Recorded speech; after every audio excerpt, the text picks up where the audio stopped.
ખાલી થોડીક એની બેનની મારે એક થોડીક વિનંતી કરવી છે. તમે જે સમાજ માટે બંધારણ આપણા સમાજના કલ્યાણ માટે જ કર્યું છે, બહુ સરસ કર્યું છે. પણ એક બે એવી વાતો છે જે તમારી સમક્ષ રજૂ કરવા માગું છું હું. કેમ કે ઘણા બધા મને ફોન આવ્યા, કેમ કે હું પણ એક કલાકાર છું, એટલે મેં ખાસ પેલા ડીજે વાળાનો બહુ ફોન આવ્યો. એટલે અરે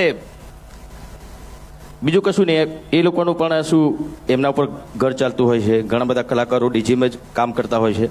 તો એના માટે તમે થોડુંક વિચારજો શું કરી શકો. તમે બધા આગેવાનો છો, બધા ભેગા થઈને તમે નક્કી કરજો. એટલે અમારા કલાકારોની વાત છે, બરાબર. એટલે એમાં શું થઈ શકે છે તમે બધા આગેવાનો છો, તમને વધારે ખબર પડશે. કોઈ રસ્તો તમે કાઢજો તો એ લોકોનું ઘર પણ ચાલે. મારી પાસે વિક્રમભાઈએ માગણી મૂકી અને એમને વાત કરી